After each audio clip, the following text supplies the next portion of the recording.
নমস্কার, শুরু করছি বার্ষিক রাশিফলের অনুষ্ঠান। আজকের বিষয় হচ্ছে কর্কট রাশি, কর্কট লগ্ন কেমন যাবে আপনার 2017 সাল। এই 2017 সাল রাশি এবং লগ্ন উভয়ের ওপর দিয়ে প্রভাব বিস্তার করবে এবং এই প্রভাবে আপনাদের কি প্রভাব পড়তে পারে সেটি নিয়ে আলোচনা করা হচ্ছে এই চ্যানেলে। শুধু রাশি নয়, লগ্নের ওপরও গ্রহদের ট্রানজিট বেশ কিছুটা প্রভাব ফেলে থাকে। হয়তো রাশির ওপর বেশি ফেলে, লগ্নের ওপর কম ফেলে, সেটি নিয়ে আমি একটি পরবর্তী ভিডিওতে আলোচনা করব। তবে আপাতভাবে আপনারা জেনে রাখুন, রাশি এবং লগ্ন উভয়ের ওপরেই কিন্তু গ্রহদের ট্রানজিট প্রভাব ফেলে থাকে। তবু আমরা রাশিফল শোনার সময় রাশি থেকেই দেখি, কিন্তু লগ্নের ওপরও কিছু প্রভাব থাকে। তো আসুন প্রথমেই দেখে নিই।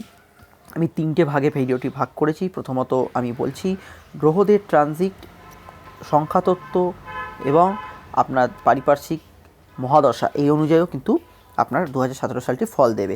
তো আসুন দেখে নিই। প্রথমেই দেখে নেব সংখ্যাতত্ত্বের বিচারে 2017 সাল কর্কট রাশি, কর্কট লগ্নে কেমন যাবে। স্লাইড শোতে আপনারা দেখতে পাচ্ছেন 2017 সংখ্যাটি প্রথমেই আমরা একটা সংখ্যায় যোগ করে নেব, অর্থাৎ পরস্পর সংখ্যাগুলিকে যোগ করে নেব। 2 যোগ 0 যোগ 1 যোগ 7, এই সবকটা সংখ্যাকে যোগ করলে আসছে 10। এবার 10, 1 আর 0 যোগ করলে হচ্ছে 1।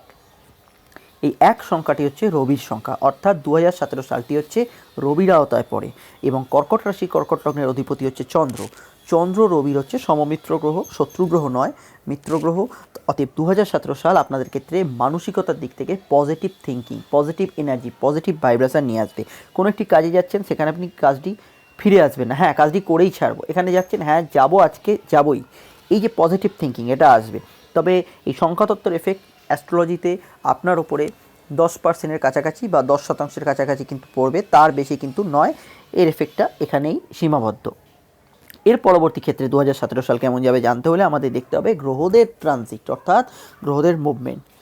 পরবর্তী স্লাইড শোয়ে চলে এলাম। আপনারা দেখতে পাচ্ছেন যে 26শে জানুয়ারি 2017 রাত্রিবেলা কিন্তু শনি মুভ করছে কোথায়? বৃশ্চিক থেকে ধনুতে। এই যে শনির মুভমেন্ট, এর ফলে কিন্তু কর্কট রাশি, কর্কট লগ্নের অনেক কিছু পরিবর্তন আসতে চলেছে। কেমন পরিবর্তন?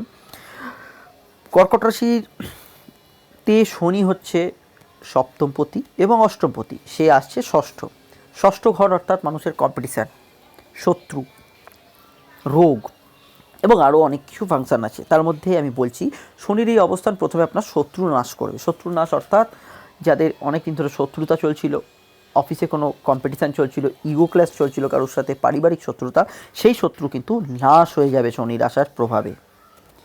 কর্কট রাশি, কর্কট লগ্নের যেসব মানুষরা পরীক্ষায় বসতে চলেছেন, যাদের পরীক্ষা 26শে জানুয়ারির পর ফেব্রুয়ারি, মার্চ, এপ্রিল, তারা কিন্তু কম্পিটিশানে সাকসেস পাবেন। এটা লক্ষ্য করা যাচ্ছে, তারা কিন্তু কম্পিটিশানে সাকসেস পাবেন। বিশেষত banking sector, technical sector, rail, bank, অন্য টেকনিক্যাল ডিপার্টমেন্টে যারা পরীক্ষা দেবেন, অন্যান্য চাকরির পরীক্ষা দেবেন, ইঞ্জিনিয়ারিংয়ের পরীক্ষা দেবেন, তাদের জন্য কিন্তু বেশ ভালো কিন্তু রেজাল্ট তারা আশা করতে পারেন এবং নিজের সফলতা পেতে পারেন। ষষ্ঠ ঘর থেকে একটা বিচার করা হয়, সেটা হচ্ছে রোগ। যাদের ক্রনিক আর্থারাইটিসের প্রবলেম আছে, ক্রনিক ডিজিজের প্রবলেম আছে, তাদের ক্ষেত্রে কিন্তু দেখা যাচ্ছে কিছুটা সমস্যা বাড়লেও বাড়তে পারে এই শনির মুভমেন্টের প্রভাবে। সপ্তম অধিপতি হচ্ছে শনি, সে চলে যাচ্ছে ষষ্ঠে। তো এক্ষেত্রে দেখা যাচ্ছে ব্যবসায়িক শত্রুতাও কিন্তু নাশ হবে, কিন্তু ব্যবসার ক্ষেত্রে যে পঞ্চমে থাকার সময় যে ফলটি পাচ্ছিলেন, সেই ফলটি কিন্তু কিছুটা হলেও হ্রাস পাবে। কিন্তু ওভারঅল দিক থেকে খুব একটা সমস্যা হবে না, কিন্তু কিছু ক্ষেত্রে সেটা হ্রাস পাবে।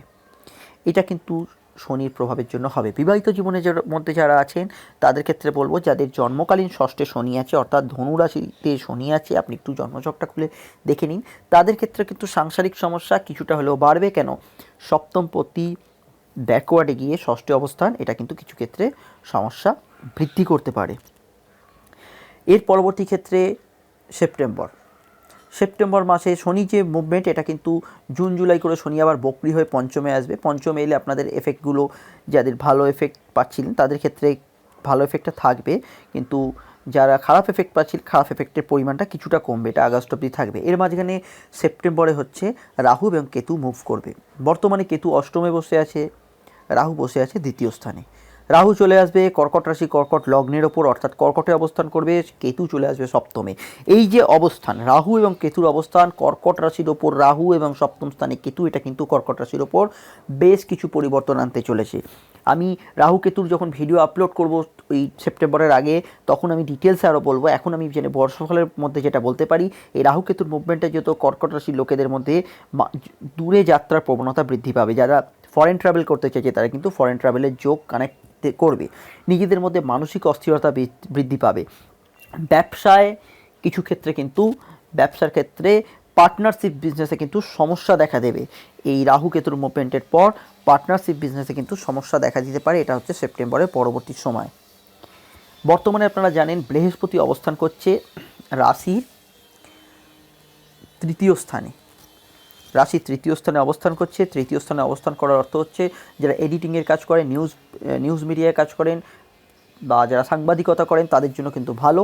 এর পরবর্তী ক্ষেত্রে কিন্তু বৃহস্পতির মুভমেন্ট হবে অক্টোবরে বৃহস্পতি মুভ করে আসবে রাশির চতুর্থে আসা মানে নতুন গৃহযোগ, গৃহের পরিবর্তন, গৃহ রিনোভেশন এবং নতুন যানবাহন ক্রয়ের যোগ কিন্তু এই টাইমে আসবে। যারা বড় গাড়ি চালান বা বড় যানবাহনের বিজনেস করেন, বাস লরি এসব কেনার কথা ভেবেছেন 2017 সালে, তাদের বলবো বৃহস্পতির মুভমেন্টের সঙ্গে সঙ্গে অক্টোবরের পর আপনাদের কিন্তু এই সুযোগগুলো বাস্তবায়িত হতে পারে।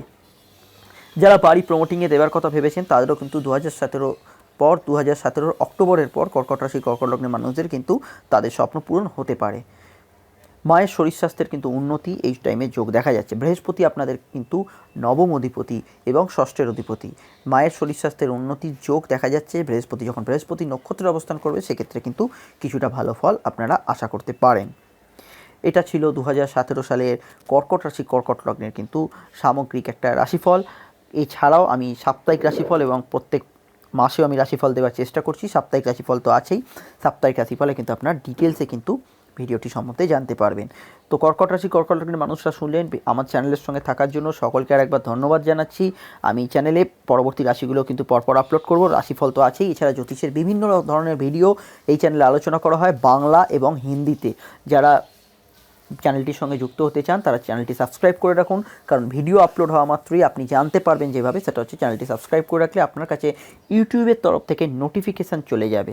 এইটাই হচ্ছে নোটিফিকেশান সিস্টেম, যাদের চ্যানেলটি সাবস্ক্রাইব করা থাকবে তাদের কাছে কিন্তু নোটিফিকেশান পৌঁছে যায়। তো কর্কট রাশির ভিডিও এখানেই শেষ করছি। সকলে ভালো থাকবেন, নতুন বছর আপনাদের ভালো কাটুক। আজকে এখানেই শেষ করলাম। নমস্কার।